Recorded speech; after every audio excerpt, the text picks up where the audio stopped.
हेलिकॉप्टरमधून उतरल्यावर बीडमध्ये अजित पवारांनी लगेच झाडाझडती सुरू केली आहे। माहिती सध्या उपलब्ध नाही असं कोणत्याही चर्चेदरम्यान चालणार नाही असा सज्जड दम त्यांनी दिलाय। चर्चेत अपुरी माहिती खपवून घेणार नसल्याचंही त्यांनी सांगितलंय। सुरक्षेच्या कारणावरूनही अजित पवारांनी नाराजी व्यक्त केली।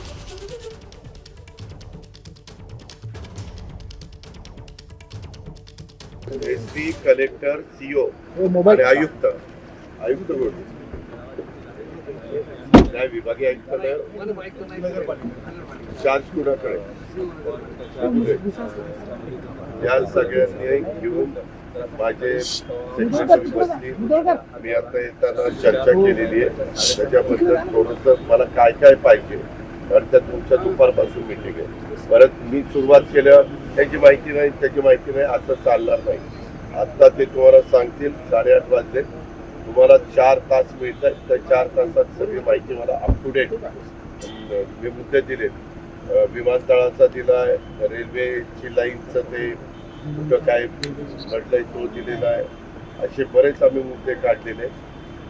अंबेजोगाईच्या हॉस्पिटलचा आहे, घरकुलाचा आहे, नंतर असे नॅशनल हायवे आपल्या जे काही इश्यू आहेत का, पोलीस तारांगण, त्याच्यानंतर इन्क्युबेशन सेंटर, इनोव्हेशन सेंटर, त्या सगळ्याच्या संदर्भात मी काय ठरवलंय, पुढच्या वेळेस इथं पुढच्या ट्रीपला येऊन मी DPCI आधीच घेणार आहे आणि मग ते आपल्याला डिसेंबरपर्यंत सगळं मार्गी लावायचं। ते लास्ट क्षणाला नाही चालणार, तर डिसेंबरपर्यंत कामं कशी होतात, काय होतात, क्वालिटीची होतात का नाही वगैरे आम्हाला ते सगळं बघता येईल।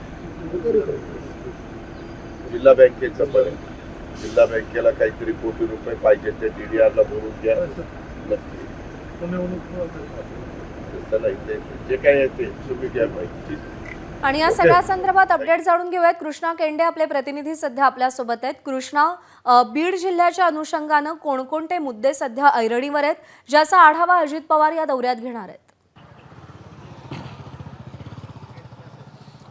स्वतः अजित पवारांनीच हे सर्व त्यांच्या बोलण्यामध्ये सांगितलेलं आहे आणि ज्यामध्ये रेल्वेचा प्रश्न आहे, विमानतळाचा प्रश्न आहे, बँकेचा प्रश्न आहे, त्याचबरोबर अंबाजोगाईच्या रुग्णालयाचा देखील प्रश्न आहे। या सगळ्या प्रश्नासंदर्भातल्या ज्या काही अडचणी आहेत त्या सगळ्या कागदोपत्री अपडेट या ठिकाणी बैठकीला हव्या आहेत, अशा प्रकारच्या सूचना त्यांनी जिल्हाधिकाऱ्यांना दिलेल्या आहेत। विभागीय आयुक्त उपस्थित आहेत का हा देखील प्रश्न त्यांनी या निमित्ताने उपस्थित केलेला आहे। त्यामुळे ज्यावेळेस बैठक होईल त्यावेळेस हा प्रश्न मार्गी कसा लावता येईल या संदर्भात अपडेट माहिती या ठिकाणी तयार ठेवण्याच्या सूचना दिलेल्या आहेत। आणि आता मी इथे या थोड्या वेळात इथे पोहोचणार आहेत राष्ट्रवादीचं जे कार्यालय आहे या ठिकाणी, आणि आज दिवसभराचा देखील त्यांचा दौरा आहे। मात्र या सगळ्या संदर्भात एक महत्त्वाची गोष्ट अशी आहे की आज प्रकृती अस्वस्थतेच्या कारणास्तव धनंजय मुंडे या कार्यक्रमामध्ये उपस्थित नसणार आहेत। ही कदाचित पहिल्यांदा असं होत असेल की अजित पवार हे या बीडच्या दौऱ्यावर आहेत, मात्र धनंजय मुंडे या ठिकाणी इथे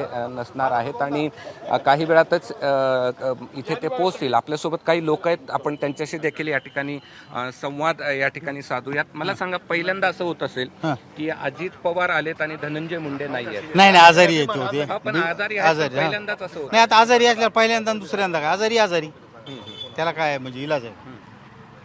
काय सांगाल साहेब? येणार होते रात्री, मला 1:15 वाजता फोन आला, सकाळी 6ला दादा तुम्ही तिथं हजर राहायचे, मी येतोय। पण सकाळी ते अचानक त्यांना त्रास झाला, माझं सकाळी त्यांचं बोलणं झालं पण त्यांना बोलता सुद्धा येत नव्हतं, त्याच्यामुळे ते अचानक त्यांचं रद्द झालेलं आहे। ते येणार होतं हे नक्की होतं, रात्री 1:15 पण नक्की ठरलेलं होतं। सकाळी त्यांना त्रास झाला 4:45 वाजता, 4:45च्या दरम्यान। पंकजा मुंडे आणि अजित पवार हे पहिल्यांदाच एका व्यासपीठावर या जिल्ह्यामध्ये पाहायला मिळते?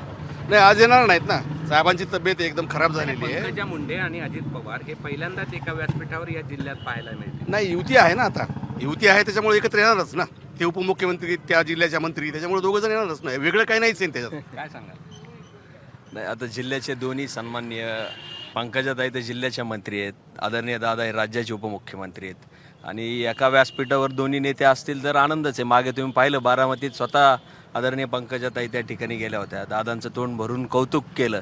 पहिल्यांदा मुंडे आणि पवारांचं जे काही सख्य आपल्याला पाहता आलं त्याच्यात बीडमध्ये होतं, याचा आम्हाला निश्चितच आनंद आहे। आपण पाहतो की काही वेळातच या ठिकाणी अजित पवार हे या कार्यालयामध्ये पोहोचतील आणि प्रकृती अस्वस्थ्यामुळे धनंजय मुंडे या इथे पूर्ण दिवसभर उपस्थित असणार नाहीत. प्रज्ञा. कृष्ण, अपडेट जाणून घेत राहूया दौऱ्यासंदर्भातले. तुर्तास धन्यवाद दिलेल्या माहितीसाठी. एबीपी माझा, उघडा डोळे बघा नीट.